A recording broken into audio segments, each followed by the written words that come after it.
¿Qué tal? ¿Cómo están? Saludos a todos y todas los que nos están viendo en este momento. Somos estudiantes de la carrera de Derecho del segundo ciclo de la Universidad Tecnológica del Perú. En esta ocasión, presentando nuestro análisis de caso 3 para el curso de Filosofía de Derecho, ¿no? Viendo o tratando de analizar cómo ha sido el tema de filosofía de derecho y las teorías que se han dado a nivel de Latinoamérica en el siglo XX y en especial a nivel de Perú en el siglo XX igual, de manera específica con el pensador Francisco Miro Quesada Cautívar, ¿no? Mi nombre es Carol Vela, estaré acompañado por Roxana Gómez, Lidia Morocco y Nori Palomino. En esta ocasión estaremos hablando respecto de el reciente indulto, bueno, la reactivación, por así decirlo, del indulto presidencial que se le otorgó a Alberto Fujimori Fujimori en el año 2017. Un indulto que había sido revocado por la Corte Interamericana de Derechos Humanos en el 2018, en la cual exigía al Estado peruano revocarlo por cuanto violaba los derechos humanos y por cuanto iba en contra del derecho internacional, ¿no? Pero que sin embargo luego cuando por parte de la defensa de Fujimori se solicitó una aclaratoria sobre qué significa este indulto, ¿no? Al Tribunal Constitucional, ahora el Tribunal Constitucional restituye este indulto, ¿no? Desacatando a lo establecido por la Corte Interamericana de Derechos Humanos, que ya en su momento se ha pronunciado al respecto, y en medio de una crisis política llena de destapes de corrupción a nivel de la Fiscalía de la Nación, que algunos indican es la principal razón por la cual un tema tan antiguo ha sido removido en estos días.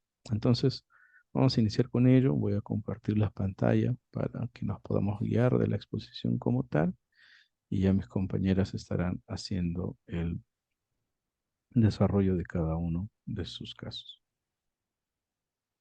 Buenas noches. Los crímenes de Barrios Altos y La Cantuta es lo que se le imputa al presidente Alberto Fujimori, que gobernó de 1990 al año 2000.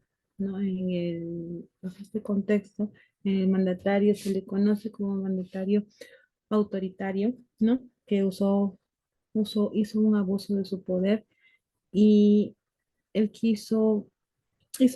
cometió muchos delitos, entre los cuales tenemos los que son juzgados y por los que fue extraditado de Chile a Perú, y que para que haya una extraditación tiene que haber los mismos delitos tanto en la Constitución Política de Chile como en la Constitución Política del Perú. Tenemos el delito que se le imputa es el delito de los crímenes de Barrios Altos y La Cantuta, que es los crímenes de lesa humanidad.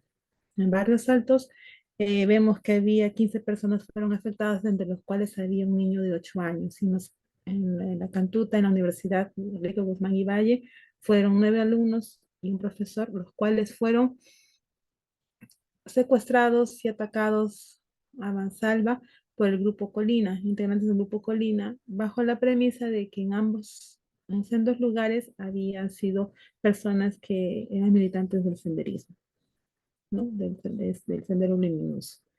Luego, al usurpar funciones, porque muchas veces hacía funciones de lo que era un juez, o, y esto se vio reflejado en el caso de la esposa de Montesinos, cuando él fue y dictaminó que fuera también encarcelado. En el caso del Golpe de Estado, donde cierra el Congreso en el año 93, el secuestro y los maltratos, el secuestro a dos periodistas, Goretti y Aderey, quienes fueron maltratados por varios días y fueron secuestrados porque su ideología no estaba de acuerdo a lo que Fujimori estaba planteando para su gobierno. El espionaje telefónico, el chuponeo y la corrupción a funcionarios, donde se usaba dinero del Estado para pagar no solamente a funcionarios, vemos congresistas, gente de la farándula, recibió dinero por parte de Vladimiro Montesinos en el CIN, que era la Oficina de la Inteligencia Nacional. Y tenemos también el uso indebido del dinero con la compra de medios de comunicación. Entre ellos está el canal de noticias, el canal N, también está lo que es el diario Expreso, la editorial específicamente, y los diarios chichas, conocido como diarios chichas, que solamente eran sensacionalistas y apoyaban mucho el mandato de lo que es Fujimori, ¿no? El indulto humanitario, bajo estas premisas, fue juzgado. En el 2018 se da el indulto humanitario por el presidente Pablo Kuczynski. Y ese indulto humanitario se da bajo cohecho, porque él iba a ser vacado por una serie de actos de corrupción también que se le estaban imputando. Y lo que hizo él fue hablar personas de la bancada de Fujimori, entre ellos el hijo de Alberto Fujimori, Kenji Fujimori, y esto de acá ellos habían dicho que si ellos se abstienen de votar porque tenían la mayoría del Congreso, entonces podían hacer que la vacancia no se diera y eso a cambio de que se diera indulto humanitario. Y eso sucedió, pero gracias a videos que salieron que había sido esta reunión pactada bajo la mesa, entonces como que se puso en tela de juicio el indulto humanitario bajo la premisa que por la edad y por las enfermedades que padecía Fujimori, era justo que el 24 de diciembre del año 2018 se dé este indulto humanitario, ¿no? Como un regalo navideño para todas las personas. Pero la Corte Internacional de los Derechos Humanos siempre ha objetado este indulto, ¿no? En varias ocasiones, tanto en el 2020, 2022, en el 2021, cuando también se introducen habeas corpus para que puedan, a través de este habeas corpus, alegando que Fujimori puede contraer el COVID en la cárcel, sus hijos dan este habeas corpus, el cual también es rechazado por el TC, debido a que la Corte Internacional de Derechos Humanos también opinó de que no debía darse, porque Fujimori, su salud estaba siendo garantizada. Tenía acceso a los médicos, tenía una atención y como es un presidente, tiene un trato preferencial, ¿no? Y finalmente tenemos que el Tribunal Constitucional Peruano en el 2023, en este año, desacata la orden de la Corte Internacional de Derechos Humanos y le da y reactiva el indulto humanitario a favor de Fujimori, alegando que la Corte Internacional de Derecho no tiene injerencia en las decisiones del Tribunal Constitucional Peruano. Este es el contexto bajo el cual está la premisa del indulto humanitario del expresidente Fujimori. Siguiente.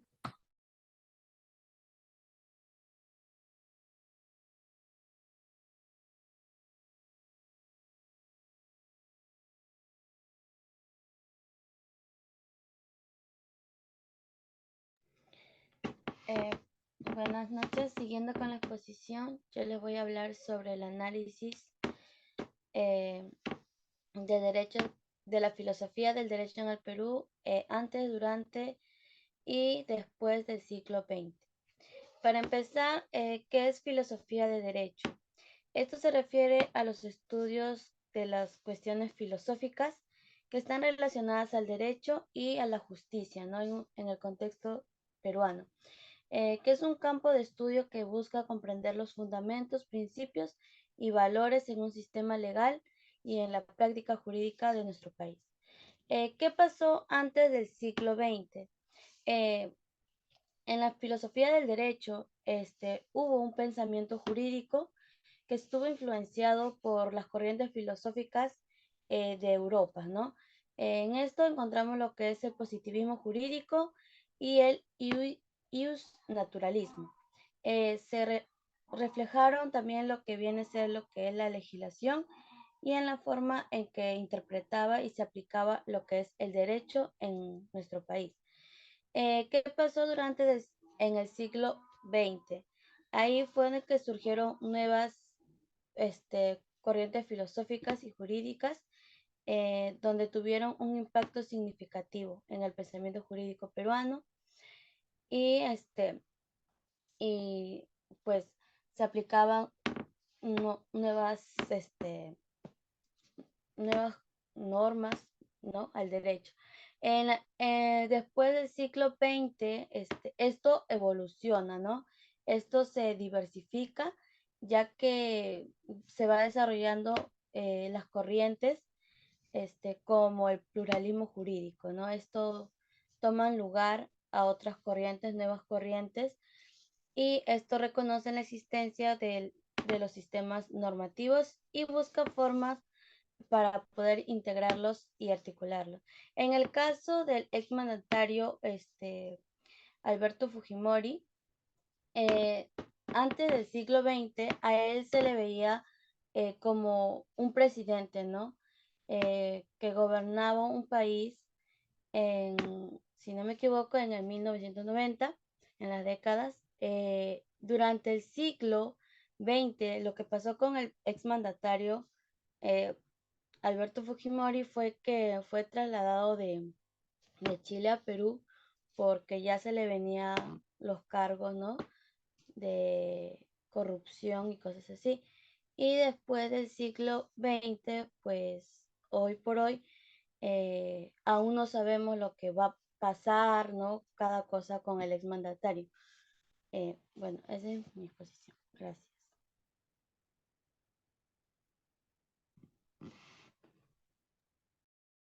Bueno, buenas noches con todos. Continuando con la exposición. En este caso vamos a ver el análisis de la teoría jurídica de Miro Quesada.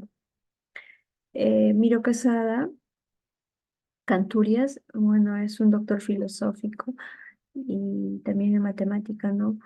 Él ha considerado las disciplinas como es de la razón y en la persecución de la verdad. Según Miro Quesada, ¿no? En su teoría dice que el sentido esencial es la lógica jurídica, ¿no? Que consiste en sistematizar las diversas especies proporcionales que determinan la estructura de las normas y los diversos tipos de conexión deductista que se establecen entre ellas. En este caso, ¿no? De Alberto Fujimori podemos analizar cómo se aplicaron estos principios en los fallos que hubo y en las decisiones judiciales relacionadas con el indulto. El Tribunal Constitucional, ¿no? del Perú ordenó pues el 5 de diciembre de 2023, hace poco, la puesta, ¿no? en libertad inmediata del expresidente Alberto Fujimori, con una edad de 85 años de edad. El Instituto Nacional Penitenciario acató esta orden y el exmandatario salió del penal el miércoles 6 de diciembre presente año. Eh, Francisco Miro Quesada, en el año 1984, se enmarca en dos campos del derecho: el derecho justo, la relación entre el derecho y la moral, el problema de la naturaleza del derecho, la acción moral que conduce al ámbito del derecho, donde su poder centralizó en normas para regularizar el comportamiento de ¿no? de una colectividad. El criterio para determinar si un conjunto de normas es justo o injusto, según la filosofía moral de Miro Quesada, se basa en la fundamentación de la razón práctica, ¿no? En este caso, en marzo del 2022, el Constitucional peruano falló a favor de la liberación de Alberto Fujimori, pero con una resolución, ¿no? Salió uno de la Corte Interamericano de Derechos Humanos, ¿no? Donde frenó la puesta en libertad, ¿no? Pero ahora el Tribunal Constitucional negó este martes 5 de diciembre de este año, ¿no? la competencia de la de Corte Internacional Interamericana de Derechos Humanos para establecer como no ejecutable la sentencia que condujo esto a la liberación de Fujimori. Muchas gracias.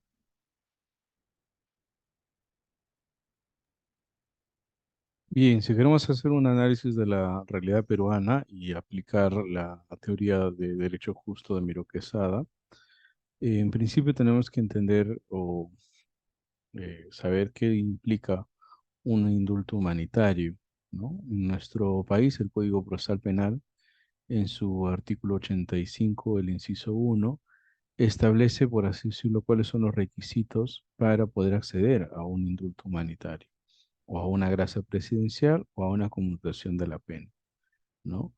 Eh, Hay tres requisitos. En principio, el reo tiene que padecer, debe ser una persona que padezca con enfermedad, de una enfermedad terminal.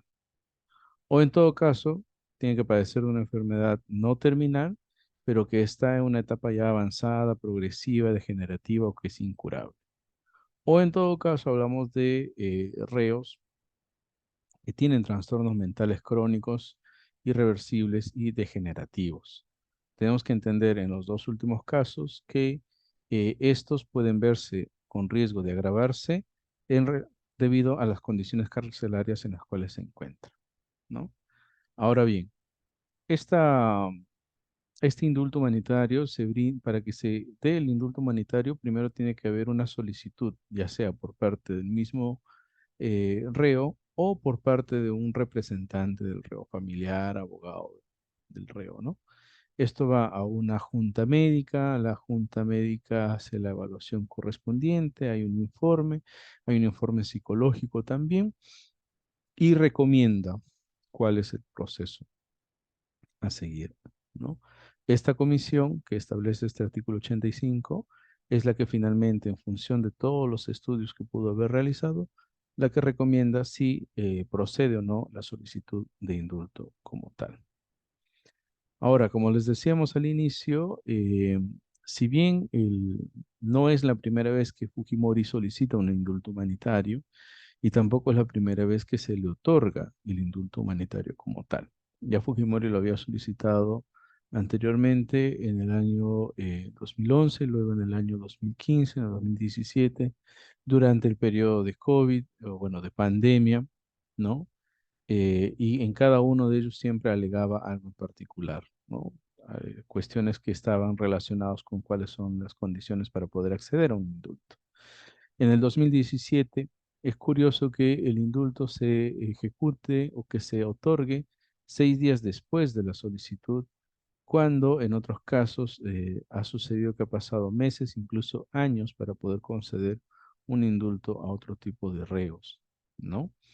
Eh, y si bien la justificación era de que Alberto Fujimori tenía una enfermedad terminal como un cáncer, fibrosis pulmonar, etcétera, pero también se tenía que ver o se preveía que el indulto no era posible, ¿no? En su momento la Corte Interamericana de Derechos Humanos dijo que el indulto no era posible por cuanto Fujimori había sido sentenciado por delitos de lesa humanidad, ¿no? De violación de derechos humanos. Se planteaba una salida, sí, pero mientras esa salida no se brinda, entonces no había posibilidad de poder acceder a este indulto. Ahora, ya en el 2018, este había sido revocado. Sin embargo, ahora en el pleno 2023, volvemos a hablar sobre el tema del indulto en el medio de una crisis política por la cual el país está atravesando. La principal crisis política tal vez podría verse en las últimas denuncias que se dieron hacia la ex fiscal de la Nación, Patricia Benavides, de quien se había detectado supuestamente ser la cabecilla de una supuesta organización criminal dentro del Ministerio Público, ¿no? Y esta organización criminal eh, está conformada no solamente por miembros del Ministerio Público, sino también por algunos congresistas. Lo que se dice en función de las narrativas informativas es que Patricia Benavides se mantenía en el cargo, se mantiene en el cargo, en tanto que garantizaba a los congresistas no tocar los procesos por los cuales los congresistas están siendo investigados. De hecho, a la fecha hay 47 congresistas que están siendo investigados y son curiosamente estos los que siempre estaban a favor de Patricia Benavides, ¿no? Respaldándola en todo lo que ella había establecido, ¿no? En todo lo que ella establecía, dirigía, etcétera. Entonces, al descubrirse esta supuesta organización criminal, se establece este vínculo y por ello se manifiesta que eh, hay alguien que quiere como que ocultar, tapar esto, ¿no? Y es curioso que en el medio de ese contexto se remueve el tema del indulto porque lo que había sucedido en el 2018, luego de que la Corte revoca el indulto, es que hay una solicitud de consideración y de aclaración de qué significa en todo caso el indulto y por qué sí debería darse y por qué no debería darse. Lo curioso de esta nueva eh, resolución en la cual se vuelve a aprobar el indulto o se le restituye el indulto a Fujimori, es que en cuanto esto se ejecuta o se pronuncia, la Corte Interamericana de Derechos Humanos indica que no debería darse, que se abstengan de ejecutarlo, pero sin embargo el Estado no presta atención y desacata la orden establecida por la Corte, según el Tribunal Constitucional, porque la Corte no tiene injerencia sobre el sistema judicial peruano.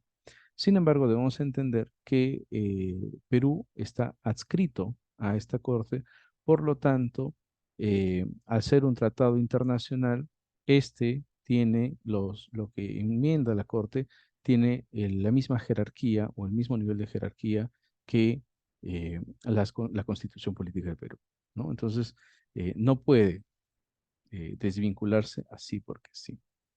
Ahora, si comparamos esto con la teoría del derecho justo de Miro Quesada, nos damos cuenta que Miro Quesada hablaba sobre la naturalización de la norma, es decir, que ésta debe estar basada en principios éticos y moral, ¿no? Y el comportamiento debe ser racional, la sociedad debe ser no represiva y debe ser igualitaria, ¿no?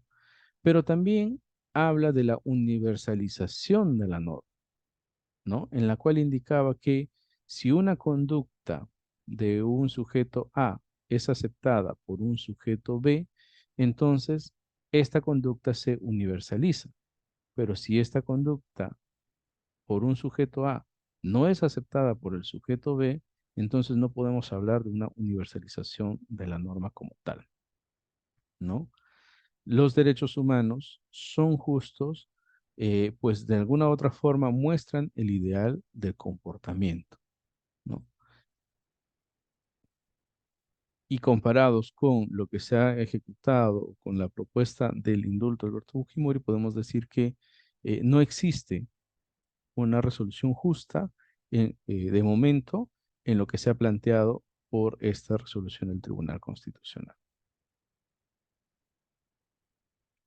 Pasamos ahora al tema de las conclusiones y recomendaciones según el caso.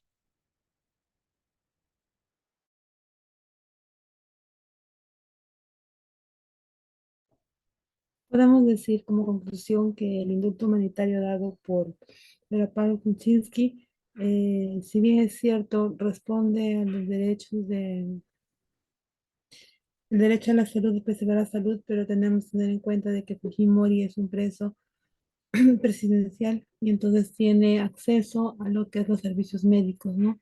Y si nosotros basamos en la teoría de la razonabilidad, tenemos que darnos cuenta de que, y del trato igualitario, reos que están en la misma condición que Fujimori no reciben ese trato de indultos humanitarios, ¿no? Eso podría ser en el caso de las conclusiones y como recomendación de parte de, ¿no? Cada uno va a dar sus recomendaciones que el Tribunal Constitucional que está escrito. El Perú está escrito a la Corte Internacional de Derechos Humanos y por norma debemos acatar lo que el tribunal establece. Si en este caso el tribunal ha establecido y ha recomendado que no se debe dar indulto humanitario siempre y cuando Fujimori no pida el requisito fundamental que es pedir perdón a las víctimas, a las familias de las víctimas públicamente, entonces este indulto no se puede dar. Eso sería mi recomendación, que el Tribunal Constitucional del Perú eh, acate lo que dice la Corte Internacional de Derechos Humanos. Gracias. Eh, Bien, en cuanto a mi recomendación también sería, ¿no? En cuanto a la ética y la moral, eh, no si podría considerar que si realmente Alberto Fujimori haya un verdadero arrepentimiento de parte de él a todas las personas que ha dañado y que sea un arrepentimiento genuino, ¿no? Podría argumentar, ¿no? Desde una perspectiva humanitaria que, ¿no? El estado de su salud viendo, ¿no? Del exmandatario, no se debería dar el indulto. Si existe, es, ¿no? Viendo su enfermedad que tiene padeciendo, ¿no? Y que pone también en riesgo a su vida, ¿no? Considero que sí se le debe dar el indulto.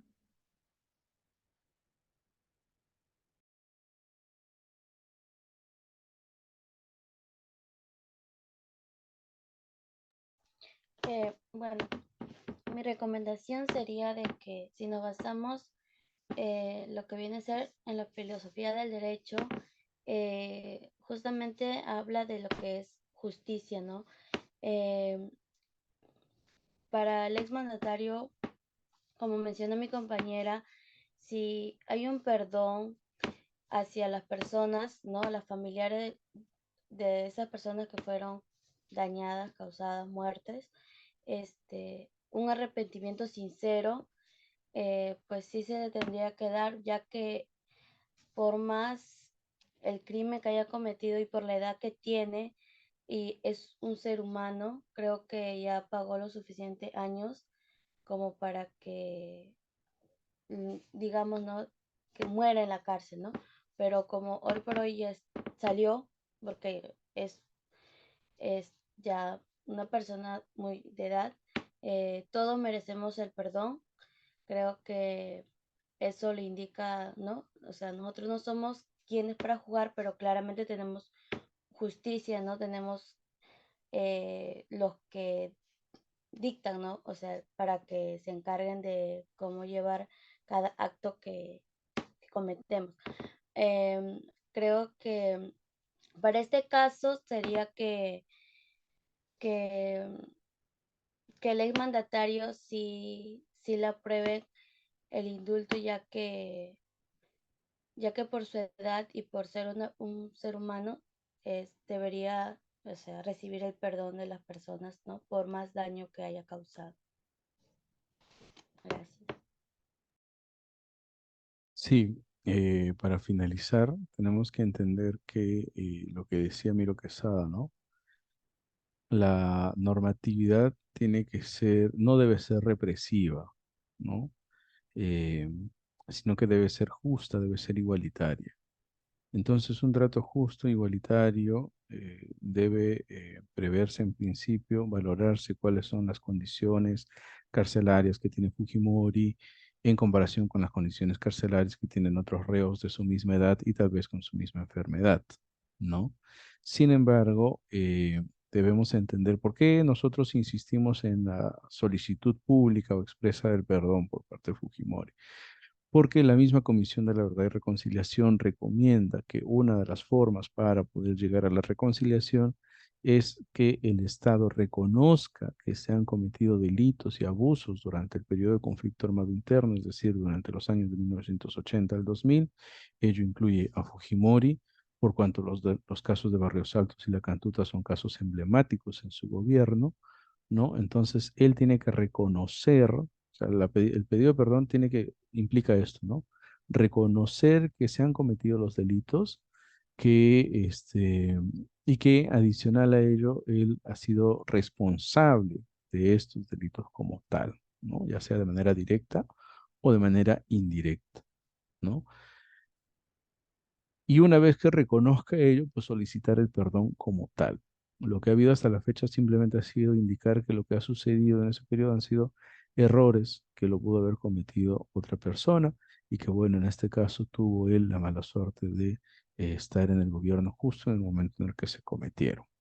Entonces, por ello es que no se considera su discurso como un pedido de perdón genuino. Y otra muestra de pedir perdón genuino, y es como recomendación al mismo tiempo, es que el pedido de perdón tiene que estar ligado con el pago de la reparación civil en su totalidad. No porque la reparación civil signifique que al momento de pagar las víctimas van a poder resucitar en esos términos, ¿no? O porque las vidas de estas víctimas tengan un valor específico, monetario, sino porque la reparación civil implica, en cierta forma, estoy resarciendo algo del daño que te hice, no solamente te hizo un daño, no solamente te ha generado duelo, sino que también te ha generado pérdidas económicas y en cierta medida esta reparación civil va a ser para resarcir esto segundo, ¿no? Las pérdidas económicas. Bien, con nosotros ha sido un gusto poder haber compartido este ciclo, la clase de Filosofía del Derecho, y será hasta una nueva oportunidad. Hasta luego.